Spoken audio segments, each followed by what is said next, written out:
My portfolio is a room, a secret base with a collection of the things I like. I struggle a lot because it's really difficult getting the art direction, get the concept right first, and then start prompting with a very mature plan. This interaction was extremely difficult to get right. Ultimately, as a designer, you still kind of have to iterate a lot on these assets to make the overall thing look consistent. Today, I'm joined by Arthur Chen, a product designer at Intercom. We explore how he combined personal memory, design taste, and incredible attention to detail to create an interactive portfolio without letting AI make it feel generic.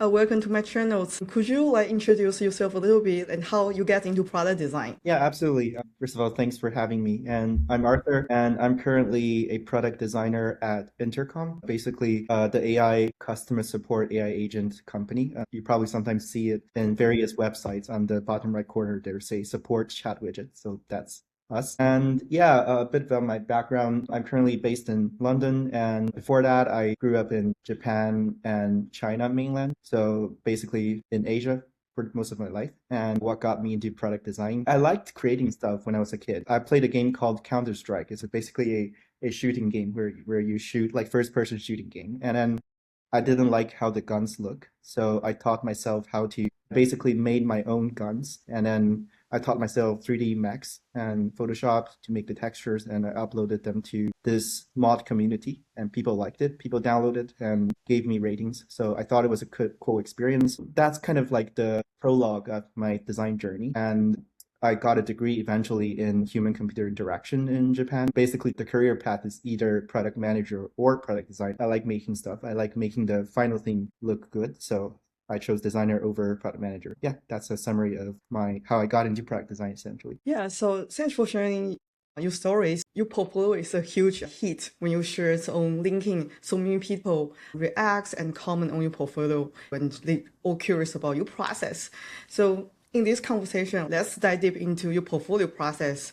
I'm just curious about how did you come up with these concepts and what made you decide to present your portfolio through this kind of physical object like a virtual TV and a Nintendo console? Yeah, absolutely. But before that, let me share my portfolio first for those of you who haven't seen it. Yeah, so my portfolio is basically a secret base of my childhood. It has all my favorite objects back when I was a kid. So you can see there's a Sony TV and there's a Nintendo Entertainment System console with a controller. And you can see my work are represented by these cartridges, and you can basically drag the cartridges into the console and then just play it. It starts from the intro animation of the NES Entertainment System, but then it goes to the actual screen of the work, which is kind of the cover page of the portfolio. You can basically click start So from first the up, console, I'm going to and show you it procedures. starts a video So walkthrough procedures enable you of to set the Finn up product I to actually result work in on at my company. So yeah, this is a very rough walkthrough of what my portfolio looked like. And I started to think about having a new portfolio because I had a portfolio for a couple of years. Let me share my old portfolio. It looks really ordinary. Like it's just a very standard portfolio with a logo of myself and then a one sentence introduction of what I do, and then a couple of different cards in the portfolio that represent different case studies. And if you're a hiring manager or a design recruiter, like 8 out of 10 portfolios look something like this, right? So I had this for a couple of years. And then back then when we made these portfolios with tools like Squarespace, Framer, Webflow, it's actually pretty annoying to maintain them. And then to decide to tear down everything and then start something new is also time consuming, and people just don't like doing it. When vibe coding became a thing last year, it gives us an opportunity to rethink how we can present our work. And because it opens up so many possibilities as opposed to just limiting you in the pre-made template of these old school website provider, it's just so much of a leverage for designers to basically rework on their portfolio, which is the hook of me doing this portfolio refresh. I think I was inspired by two other designers. First is Rio Lu from Cursor. He's very famous, and he has the Rio OS, which is a very old school operation, kind of old school Mac OS style portfolio. And I thought it was really cool.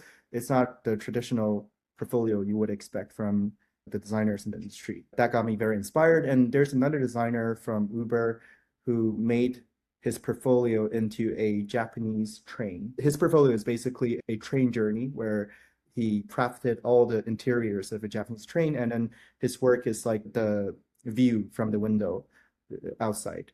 So it was really cool. And then you can basically just ride the train and go through all of his work at his company. So yeah, these two portfolios got me very inspired and I want to make something that is very personal because I'm also not looking for a job. So I have less pressure to worry about like how this is going to be perceived by recruiters or hiring managers. So yeah, it's very pure. I just wanted to make something that represents who I am. And ultimately, I still want to represent the work I do at my companies as part of myself. So the actual interactive or creative personal website still needs to preserve a medium to showcase those work I do at the companies I work at. So when I think about that, there's many different options, but the option that feels most obvious to me is to play my work on a screen, right? That feels very original, and then you can interact with something that feels both realistic, but also have a way to guide people through your work. So that's where I started from, basically.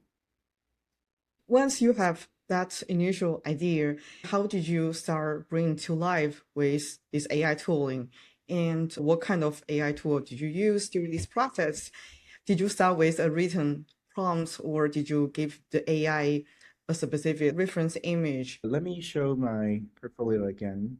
I think because my portfolio is a room, a secret base with a collection of the things I like, it's not a very well-planned process from the beginning. It was very scrappy.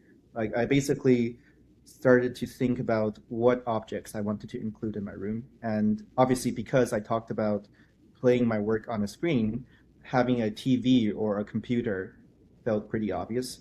So I basically started from a rough sketch of all the objects I want to have in this secret space. But when I actually started to code my portfolio, obviously vibe code my portfolio, I started from the TV, which is the most sophisticated object within this portfolio. And my setup is not that complicated. It's basically just Claude Code and Conductor. Also Cursor, because Cursor has the Composer, I think it was Composer one back then, but the model is really cheap. So I use Opus heavier models to plan the reasoning work of making objects. But for the minor executions, I use Cursor's model, which is much cheaper. I started from basically giving these coding agents like reference pictures of the TV I want because I have a really specific Sony TV model that I had in my home when I was a kid. So I basically searched the picture of that TV online and fed all of them to Claude Code. And it didn't give me good result, not surprisingly. If I rated on a scale of 100, basically it was like 30% in the beginning. And I felt a bit disappointed, but I think that's the limitation of kind of coding everything in 2D when you're trying to emulate a very realistic 3D experience. I deliberately didn't choose to start from 3D modelings. You can use software like Blender or Spline to create 3D models and place them in a 3D space and then still make that a coded portfolio. But I thought like making everything in code is much faster in terms of iteration. So I decided to just make everything code. That's the limitation of starting in a very 2D setup, I would say, to achieve a 3D effect. So instead of just feeding more pictures to Claude Code and then wish it produced better results, I start to look into ways where I can actually teach Claude to make a TV in code. And if you look up on the internet, there's plenty of open source TV assets made in JavaScript and CSS. Obviously, they don't have the actual TV model I want. And as a designer, I obviously want to create that myself. But I think it's a really good way to feed these CSS and JavaScript TV assets to Claude to teach it how to make TV in code. It's like teaching a craftsman the material of what you want to create. So I did that. And then after feeding it many coded TVs, it has a much better sense of how to create coded TVs. And then after that, when I feeded the images of the TV I want again, it actually does a much better job and can get 60%, I would say. And then the last 40%, I would still have to port it into paper, which is basically the canvas I have with code. It's kind of the visual medium for me to communicate with my coding agents. And I have to basically handcraft the last 40% to make it right. That's how I started the project, essentially. So depending on what kind of outcome you want to reach, you choose different type of model. And when you're working with the AI, treating is more like a partners, and they can did like maybe 30%, 50% foundation, and then you go back and choose whatever tool like Paper or Figma to keep refining the process. Everything on your portfolio looks so visually consistent, like TV, Nintendo console, sticker, and backgrounds. Which parts you use the AI to generate? Which part did you still go back to your paper and refine this design detail? The more sophisticated object you can see here are basically handcrafted, or at least a large percent of it was handcrafted. So for example, the TV, it has a lot of textures, like different details. It's basically handcrafted. I sweat the details, like just for this TV, I spent roughly a week to get the details right. And also the Nintendo console, this also took a lot of time. And the controller here, you can see there's very little texture and there's all this effect. You can actually press these buttons. It's actually taking a lot of time to get it right. And then, for example, if I hover on this, it tilts towards myself. So there's actually an angle change, and all the elements of this coded 2D thing must emulate how this material looks in 3D with the hover interaction here. So I would say these are definitely the details that kind of require a lot of hand tweaking. But then the stickers and the posters are the ones, and even the albums are the ones that I use Nano Banana to generate. And it does a really good job. So for example, if we look at the postcard here, I basically just found this image. This is a game called The Last of Us. It's on PlayStation, and I just found this image using Google search, and then I fed it to Nano Banana and asked it to create a very old school, rusty postcard for me. And then it just did it, and you can see like the texture of the rusty frame here, and then the signature are all produced by Nano Banana. And also the albums, I basically just found the album covers online for the ones I like, and then I just fed it to Nano Banana, and it manages to make this into a very realistic album. So you can see like there's even the serial number here, there's the logo of the publisher up here. So it looks really realistic. And I think like the image gen AI today does a really good job at generating these assets. But ultimately, as a designer, you still have to iterate a lot on these assets to make the overall thing look consistent and looks like what you represent yourself. Yeah, for sure. I think that all these kind of details just take time to craft and design.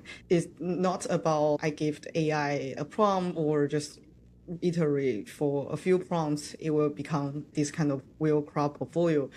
As a designer, you really need to think about what kind of human touch I can bring into this process. There are so many details that we can talk about in your portfolio, but I'm curious about which part did you struggle most in this process? Probably spend most of the time on crafting this detail. I think the one that I struggled the most is basically the open the lid for the Nintendo console. So when I click it, it flips up, and then when I click it again, it resumes back to its original position. And this interaction was extremely difficult to get right because basically for the coding agent to get this interaction right, it needs to understand two things. It needs to know the actual geometry of the real Nintendo console, because This is flipping upwards, and then it's actually a side effect of trying to achieve a 3D effect in a 2D setup, which is code.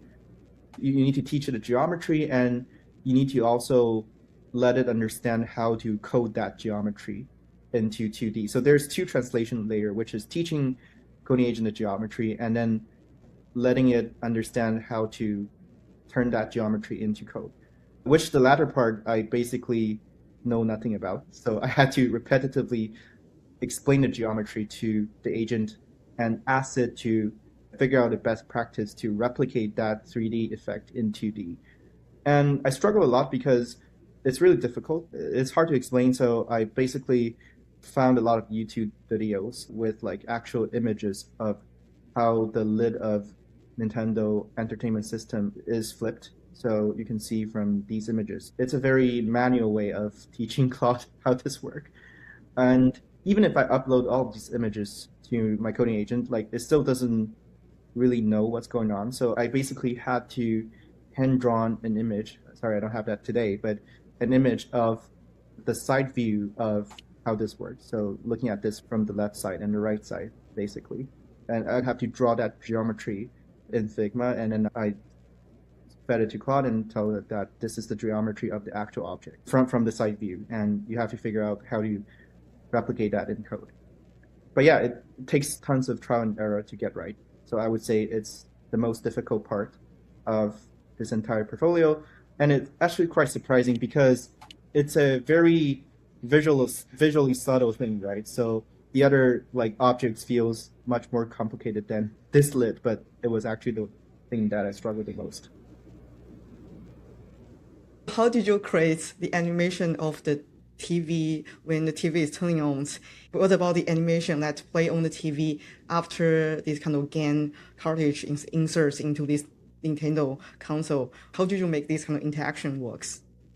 Yeah, so I guess like by animation, you're also talking about like this visual effect when I turn it on and off, right? This is the very old school CRT TV behavior when you turn it on, especially when you turn it off. Like there's something we call spot killer. So basically the electrons, when you switch the TV, the old school TV off, it kind of collapses and turns into a white line vertically because it's like physics behavior. So I basically just have to tell Claude that I want that effect, and it just does a pretty good job of generating this animation. So this is rough, like this turn on and off animation is basically generated by Claude.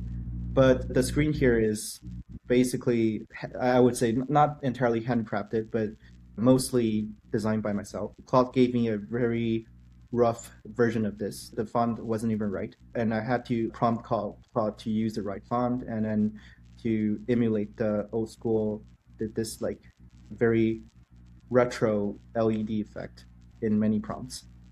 So yeah, this is basically how I did it.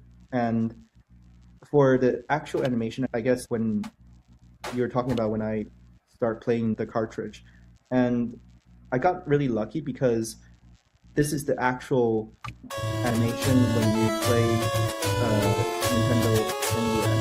So I found it, this is the real thing, by the way. Entertainment system. I found this video from YouTube and basically just downloaded and put it into the TV. So that part is not updated here. But this part is the digital version of the landing page of Intercom and Intercom redesign. So it looks different now, but this was the old main page of so I basically asked Nano Banana to generate a digital version of that. Sorry, let me turn it off for a second. But basically, I manually iterated that for quite a while to make it look right. That's the overall behind the scene of all the animations involved in playing the cartridge. Did you generate the sounds when the cartridge is playing, and also all these kind of sound effects for this physical object you have here, like the buttons on the Nintendo console and the button on the TV? The sound looks very realistic and reminding of the physical like TV I'm holding right now. So how did you do this kind of sound design for your portfolio? So first of all, before I started working on the actual portfolio, I had a art direction discussion with Claude. in the beginning. Basically, I tell it that I want a very retro Japanese 90s style setup of my secret base. So it has a rough idea of the overall atmosphere I want to have in my portfolio. So when I have the actual objects, because Claude obviously knows what objects are, and I asked it to find the relevant sound effects online, it does a pretty good job of finding me several sound effects that I want to include. So for example, the button click sound effect here. This is something Claude found for me. I basically just said I want a button click sound for the controller of a Nintendo console. So that's basically what I told Claude, and it gave me a really good sound effect for the button click. But then there's also other sound effect that's not available generally. Finding the right sound effect is pretty hard. At least from my knowledge, there's no dedicated website to download open source sound effects. For things like the sound effect of flipping the lid of the Nintendo console, I basically just created it in a tool called Suno. I use it to create the minor sound effects in various places, including, I think this one, when I turn it on and off, it has the pretty realistic sound effect of turning on a CRT TV. So I created that on my own as well. For the soundtracks of, for example, when I inserted the cartridges and started to play the game, and then there's the landing page of my company, that soundtrack is actually from some of the games I really liked when I was a kid. I won't name them here, but basically I found a way to download them online. So I basically just use those soundtracks, which I love, from the Japanese games I played in childhood. When you work with Suno to create that sound effect, did you find any kind of sound effect you want to reach, or you just describe what kind of sound you want? Because I use Sono for my portfolio as well, I still need to try multiple times in order to get something that's close to what I imagine.